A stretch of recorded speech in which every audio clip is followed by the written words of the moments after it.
자, 오늘의 말씀은 다니엘서 6장 5절부터 10절까지 말씀입니다. 우리 한 절씩 교도하겠습니다. 그들이 이르되 이 다니엘은 그 하나님의 율법에서 근거를 찾지 못하면 그를 고발할 수 없으리라 하고, 이에 그들과 고관들이 모여 왕에게 나아가서 그에게 말하되 다리오 왕이여 말씀하옵소서. 나라의 모든 총리와 지사와 총독과 법관과 관원이 의논하고 왕에게 한 법률을 세우며 한 금령을 정하실 것을 구하나이다. 왕이여, 그것은 곧 이제부터 30일 동안에 누구든지 왕 이외에 어떤 신에게나 사람에게 무엇을 구하면 사자굴에 던져 넣기로 한 것이니이다. 그런즉 왕이여 원하건대 금령을 세우시고 그 조서에 왕의 도장을 찍어 매대에 바사에 고치지 아니하는 규례를 따라 그것을 다시 고치지 못하게 하옵소서 하네. 이에 다리오 왕이 조서에 왕의 도장을 찍어 금령을 내니라.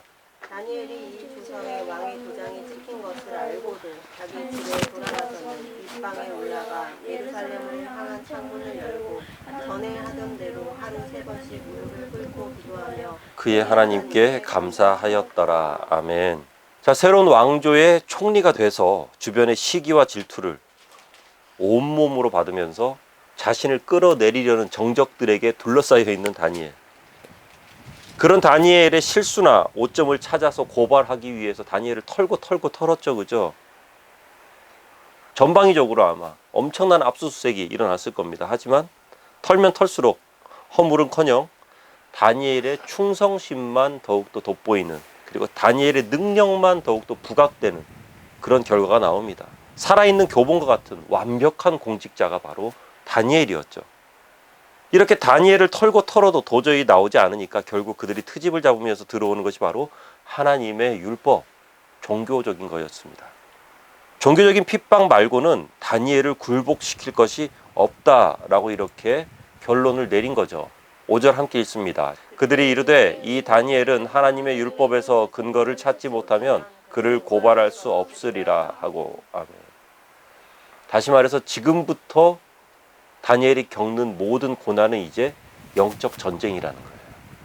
다니엘이 잘못해서 생기는 필연적인 고난, 다니엘의 실수로부터 일어나는 어떤 그런 대가 지불이 아니라 신앙심으로 똘똘 뭉침으로 인해서 생기는 고난인데, 예수님께서는요, 우리에게 이런 고난이 반드시 찾아올 거라고 말씀하십니다.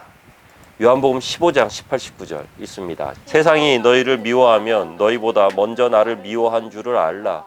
너희가 세상에 속하였으면 세상이 자기의 것을 사랑할 것이나 너희는 세상에 속한 자가 아니요 도리어 내가 너희를 세상에서 택하였기 때문에 세상이 너희를 미워하느니라. 아멘. 그러니까 다니엘에게도 지금 예수님께서 말씀하신 이 고난이 그대로 딱 찾아온 거죠. 결국 다니엘을 모함하는 사람들이 꾀를 냅니다. 7절 하반절에 나오는데요. 우리 함께 읽습니다. 이제부터 30일 동안에 누구든지 왕 이외에 어떤 신에게나 사람에게 무엇을 구하면 사자굴에 던져 넣기로 한 것이니이다. 아멘. 왕의 앞으로 갑니다. 그래서 한 달 동안 누구든지 당신 외에 다른 어떤 대상, 그게 이제 사람이든지 신이든지 어떤 대상이든지 간에 절하는 사람이 있으면, 기도하는 사람이 있으면 사자벌을 만들어 버립시다. 그런데 왜 사자벌일까요? 바로 앞에 제국이었던 바벨론은 불로 사람을 화형시켰어요. 그런데 이 페르시아 제국은 불을 신성시하는 관습이 있었거든요. 그러니까 동물에게 이렇게 죽이도록 만드는, 가장 잔인하게 사람을 죽도록 하는 그러한 형벌이었던 거죠. 자, 그런데 말입니다. 이 30일 동안 나 외에 다른 신에게 절을 하면, 무언가를 간구하면 사형에 처한다. 이게 뭐 그냥 그런갑다 이렇게 하면은 뭐 그렇게 생각할 수도 있겠지만, 조금만 생각해 보면 이거 굉장히 회개망측한 법이에요. 굉장히 이상한 법이죠. 그죠? 그 옛날에 느부갓네살 왕도 그 평지에다가 신상을 세우고 난 다음에 그 신상에다가 절을 하라고 그랬지. 이런 식으로 30일 동안, 한 달 동안 이렇게 이런 적은 없어요. 굉장히 이상합니다. 그렇기 때문에 이 사인, 법령에 사인한 것에는 여러 가지 정황이 녹아들어 있다는 것을 우리가 좀 알 필요가 있어요. 배경이 있다는 거죠. 먼저는 주변 상황이 있습니다. 당시 메데 페르시아 제국은 이제 막 급부상한 신흥 강국이었고요. 바벨론을 차지한 지 얼마 되지 않았습니다.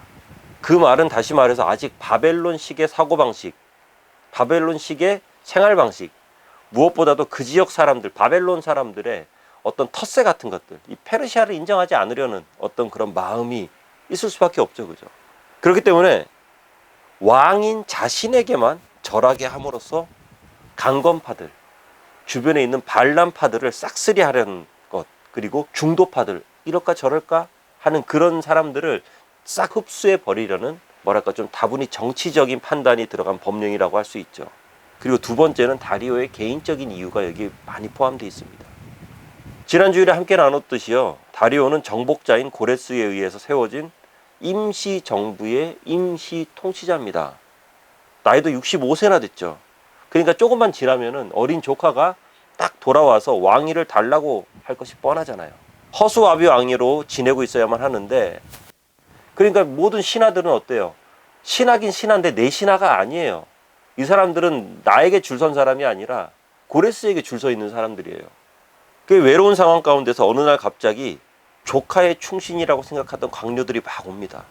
그렇게 막 찾아와가지고 온 나라가 지금부터 30일 동안 오직 당신에게만 충성하도록 만드는 것은 어떻겠습니까? 하면서 이런 말도 안 되는 제안을 팍 꺼내는 거죠. 아마 다리오가 이게 꿈이야 생시야 아마 그랬을 것 같아요. 자신이 그냥 빈 껍데기 왕으로 무시만 당하는 그런 왕인 줄 알았는데 자신을 향해서 30일 동안 충성을 맹세하게 하겠다가 이런 신하들을 봤을 때 이 다리오 왕이 얼마나 기뻤겠어요. 아마 그 안에 다니엘을 죽이려는 정치적 암투가 스며들어 있다는 것은 아마 상상도 하지 못했을 겁니다. 자, 그렇다면 이렇게 왕궁에서는 막 이런 일들이 일어나고 있는데 다니엘이 과연 이것을 몰랐을까? 우리 10절 말씀 함께 읽어봅니다. 다니엘이 이 조서에 왕의 도장이 찍힌 것을 알고도 자기 집에 돌아가서는 윗방에 올라가 예루살렘으로 향한 창문을 열고 전에 하던 대로 하루 3번씩 무릎을 꿇고 기도하며 그의 하나님께 감사하였더라. 아멘. 다니엘은요, 이미 왕국에서 50여 년간의 공직 생활을 하면서 산전수전에 공중전, 우주전까지, 다니엘은 말 그대로 그냥 닳고 다른 그냥 고인물입니다. 왕궁에서는요. 이 조서가 자신의 목을 향해 정조준되어 있다는 것 정도는 충분히 파악하고 있는 빠꼼이 다니엘이거든요. 왕에게 이 조서가 올라가기도 전에 이들이 그런 밑작업하면서 회의할 때 아마 다니엘은 알고 있었을지도 몰라요. 하지만 다니엘은 이 조서를 멈추지 않습니다. 모든 행정적인 일이나 국정을 그리고 사무를 처리할 때는 자신의 모든 역량을 다 발휘하는 다니엘이었지만 이렇게 영적인 일에 딱 부딪혔을 때는 인간적인 노력과 도움을 다 내려놔 버립니다. 그리고 예루살렘을 향해서 전에 하던 대로 기도했다. 말 그대로 그냥 습관대로 한 거예요. 내가 원래 하던 대로. 그런데 만약에 여기서 또 한 가지 가정을 한번 세워봅시다. 만약에 다니엘이 창문을 꼭꼭 잠궈뒀다면요. 창문 딱 닫아놓고 예루살렘에 창문 확 열고 거기서 막 보란 듯이 이렇게 기도하는 것이 아니라 창문 딱 닫고 기도했다면, 그리고 30일밖에 안 되잖아요. 다니엘 일평생 가운데 30일만 딱 참으면 나머지 기간은 얼마든지 또 기도하면서 마음대로 할 수 있어요. 이 30일만 참으면 되는 건데 왜 유독 남들 다 보란 듯이 창문 활짝 열어놓고 예루살렘을 향해서 기도했을까? 여기에는 좀 배경 설명이 필요한데요. 아주 오래전에 이스라엘 왕조가 시작되고 최고의 전성기를 구가했던 다윗 왕조와 솔로몬 왕조 때, 솔로몬이 성전을 봉헌하고 그 성전을 향해서 기도할 때 하나님의 영이 솔로몬에게 굉장히 강하게 임합니다. 그렇게 하면서 먼 미래를 보게 되는데요. 그 미래를 본 내용이 뭐였냐면은 이스라엘 후손들이 하나님의 말씀을 거역해서 이방 땅으로 포로로 잡혀가는 굉장히 비참한 내용을 솔로몬이 보게 됩니다. 그래서 솔로몬이 그때 막 기도해요. 하나님 앞에 간절한 마음으로 기도합니다. 만약에 후손들에게 그런 일이 일어났을 때 후손들이 포로로 잡혀간 그곳에서 예루살렘 성전을 향해서 두 손을 뻗어 기도할 때 하나님, 우리 후손들을 다시 회복시켜 주십시오 라고 하면서 솔로몬이 간절한 마음으로 기도를 해요. 이게 역대하 6장 38절 39절 내용인데요. 우리 함께 읽어봅시다. 자기들을 사로잡아간 적국의 땅에서 온 마음과 온 뜻으로 주께 돌아와서 주께서 그들의 조상들에게 주신 땅과 주께서 택하신 성과 내가 주의 이름을 위하여 건축한 성전 있는 쪽을 향하여 기도하거든 주는 계신 곳 하늘에서 그들의 기도와 간구를 들으시고 그들의 일을 돌보 주께 범죄한 주의 백성을 용서하옵소서. 굉장히 간절한 기도죠. 그죠? 아마도 다니엘은 포로로 잡혀온 한 15살 정도? 그 정도 나이 때부터 하루도 빠짐없이 믿음을 가지고 하루에 3번 창문을 열고 예루살렘을 향해서 손을 뻗고 기도했을 겁니다. 하루도 빠지지 않고 이 말씀 꽉 붙들고요. 그리고 이 기도는요, 10절 하반절을 보면은 감사로 끝을 맺습니다. 감사로요. 사실 다니엘의 인생 그렇게 뭐 감사할 거리가 많은 그런 인생 아닙니다. 질풍노도의 청소년기 시절에 나라가 망합니다. 그리고 나라가 망했는데 그 많은 사람들 중에서 하필 나만 아니면 좋겠는데 하필 내가 포로로 끌려옵니다. 그 다음에도 뭔가 잘 될만 하면은 태클 들어오고 잘 될만 하면 태클 들어오고 그것도 목숨이 왔다 갔다 하는 불평과 불만이 삶 가운데 녹아들어 있을 수도 있겠지만 평생을 예루살렘을 향해서 다니엘은 감사의 기도를 드린 거죠. 그리고 이 감사는요, 그 인생 말년에 부딪힌 최대의 위기, 최고의 위기에서도 감사를 지속적으로 할 수 있도록 만들어 준 겁니다. 사랑하는 여러분, 감사는요, 어떤 이벤트를 통해서 하는 것이 아니라 우리의 삶 가운데 습관처럼 녹아 들어가 있어야 돼요. 지금이 가장 힘들고 가장 괴롭고 복잡한 상황이라고 할지라도 도저히 왜 이럴까 도대체 왜 이렇게 일이 안 풀리나 하면서 이해할 수 없는 현실이 있다 할지라도 하나님의 선하신 뜻을 믿고 감사하시기를 주님의 이름으로 축원합니다. 그 감사가 우리의 삶 가운데 패턴처럼 자리매김하기를 소망합니다. 바로 믿음으로요. 빌립보서 4장 6절 말씀, 아무것도 염려하지 말고 다만 모든 일에 기도와 간구로 너희 구할 것을 감사함으로 하나님께 아뢰라. 그러니까 구할 것이 있는데 감사함으로 아뢰는 거예요.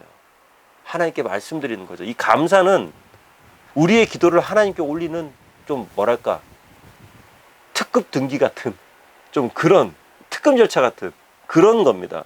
감사함으로 하나님께 아뢰라. 어떤 상황 가운데서도 하나님 감사한데요 뭐 이게 아니에요. 진심을 다해서요. 하나님 정말 나에게 이런 삶을 열어주셔서 감사합니다. 그런데 하나님 저 취직 좀 시켜주십시오. 네. 감사함으로 아뢰는 거예요. 그죠? 감사함으로 아뢰는 거예요. 하나님 너무 감사합니다. 너무 다 감사한데 이번에 승진 좀 시켜주십시오. 하나님 진짜 감사합니다. 감사한데 하나님 이번에 시험 좀 잘 보게 지혜 주세요. 감사함으로 아뢰라. 감사함으로. 바로 이렇게 기도하라는 거죠. 하나님 어떻게 나에게 이럴 수 있습니까? 하나님 이러시면 저 진짜 힘듭니다. 우리 이러지 않기로 했잖아요, 하나님. 이러시면 곤란합니다. 예. 우리 사이 상당히 곤란해질 수 있습니다. 뭐 이런 기도 아니에요. 하나님 이 모든 상황이 다 감사합니다. 감사한데 하나님 저 사자 입 좀 막아주십시오. 뭐 이런 기도죠. 감사함으로 하나님께 아뢰라. 모든 기도의 제목은 모든 영적 전쟁을 이길 수 있는 힘의 출발점은요, 다른 무엇이 아니라 바로 하나님을 향한 감사예요. 이 감사의 기도가 반드시 우리에게 있어야 됩니다. 그리고 이 감사의 기도는 어떤 것의 기반으로 해서 나오는 걸까요? 바로 믿음입니다. 하나님께서 반드시 선한 길로 나를 인도해 주실 거라는 바로 그 믿음입니다.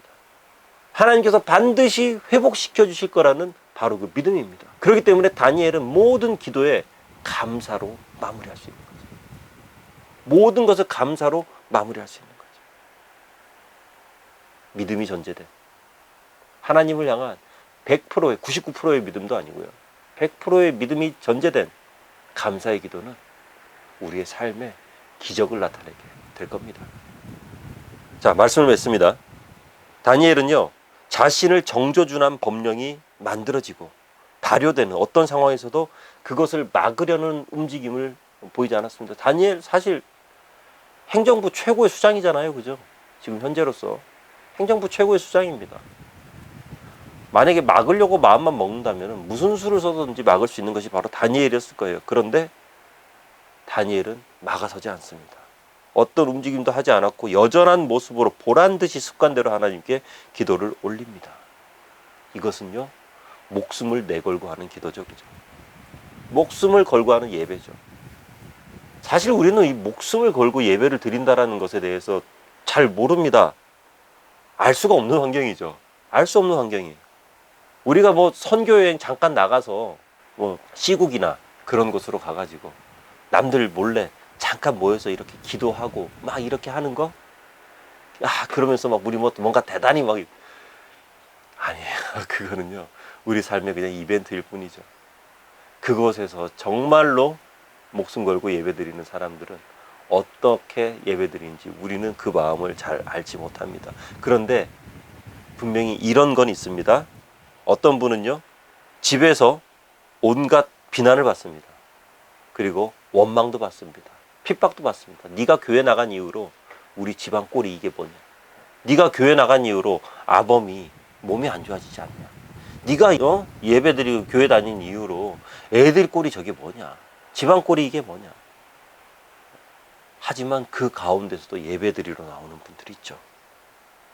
어떤 분들은요, 직장에서 잘릴 것을 각오하고 주일날 예배드리러 오는 분들도 있습니다.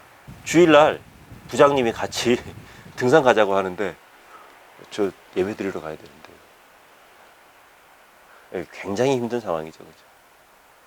같이 친목 골프 치러 가자고 그래요. 근데 예배드리러 가야 됩니다. 함께 테니스 치러 가자고 하는데 예배드리러 가야 됩니다. 이거 어지간한 용기 없이는 못하는 거예요. 어떤 분들은요, 당장 중요한 시험이 바로 코앞에 닥쳤음에도 불구하고 평소와 같이 예배드립니다. 예배드리는 것뿐만 아니고 어떤 청년들은 바로 내일 굉장히 중요한 시험이 있는데 자기가 교회에서 맡은 사역까지 다 처리하고 그리고 감당하고 돌아가서 나머지 공부를 합니다. 그러니까 이런 분들의 예배는 목숨을 건 예배와 비슷한 예배가 되는 거예요. 절박한 상황에서 드려지는 예배, 이런 예배에서 졸음이 올까요? 딴 생각하지 않습니다. 찬송 한마디, 말씀 한 구절이 가슴을 막 파고 들어옵니다. 얼마나 간절하겠어요. 이런 예배에 파워가 있는 거죠. 다니엘은 조서의 모든 내용들을 다 알고 있었을 거예요. 그렇기 때문에 수세에 몰린 다니엘이 어떻게 할까? 아마 주변 사람들은 이렇게 좀 지켜봤을 것 같아요. 늙은 구렁이 같은 저 고인물 다니엘이 이번에는 빠져나가지 못할 거다. 그러면서 약간 이런 기대도 하지 않았을까요? 좀 이제 다니엘이 알아서 좀 기면서 우리한테 좀 숙이고 들어오지 않을까. 그런데 다니엘은 보란듯이 기도의 자리로 딱 나아갑니다. 이런 다니엘의 모습을 보고 누구보다 깜짝 놀란 사람은 아마도 다니엘을 모함했던 사람들이었을 겁니다. 아니 도대체 저 인간 어떻게 돼먹은 인간이냐. 죽인다는데 정신이 있는 거야 없는 거야. 다니엘의 초연함과 담대함, 그 앞에서 기세등등하던 사단의 세력들이 기가 팍 죽은, 두려움에 떨 수밖에 없는 거죠. 흔들리지 않으니까요. 황금 만능주의 세상에서 가장 무서운 사람은 돈으로 해결할 수 없는 사람이 가장 무서운 사람입니다. 이런 것이 바로 크리스천의 진정한 파워입니다. 크리스천의 진정한 힘이죠. 우리가 세상을 이길 수 있는 힘은요, 하나님을 향한 예배이고 기도고 찬양뿐입니다. 사단은 우리를 두려워하지 않습니다. 우리 예배의 대상인 하나님을 두려워하는 것뿐입니다. 우리가 세상을 이기는 것이 아니라 바로 예수님께서 세상을 이기시는 거예요. 우리는 그저 그 예수님을 따르고 그 예수님을 전하는 것뿐이죠. 높이고 경배하는 것뿐입니다. 진정한 크리스천의 파워는 우리의 하나님을 향한 예배와 기도로부터입니다. 이것은 믿음으로부터 시작되는 거죠. 믿음의 힘이에요. 세상을 떨게 만들고 사단을 떨게 만들고 이 세상 가운데서 진정한 승리의 삶을 살아갈 수 있게 되는 그 원동력과 베이스는 믿음입니다. 오늘의 설교 제목이 The Power of Faith, 믿음의 힘. 이 믿음의 힘이 무엇보다 강하다는 것 잊지 마시고 이번 한 주간도 자신감 있게 크리스천의 파워를 세상 가운데 드러내는 우리 모두가 되기를 주의 이름으로 축원합니다. 기도하겠습니다. 우리의 믿음으로 하나님 앞에 서고 우리의 믿음으로 세상 앞에 서기를 원합니다. 어떠한 상황에서도 굴복하지 않고 타협하지 않고 손잡지 않고 하나님을 향한 믿음만은, 하나님을 향한 예배와 기도와 찬양만은 결코 흔들리지 않는 우리 모두가 되도록 하여 주시옵소서. 하나님을 향한 그 믿음이 가진 힘을 잊지 않는 우리가 되도록 하여 주시옵소서. 예수님 이름으로 기도하옵나이다. 아멘.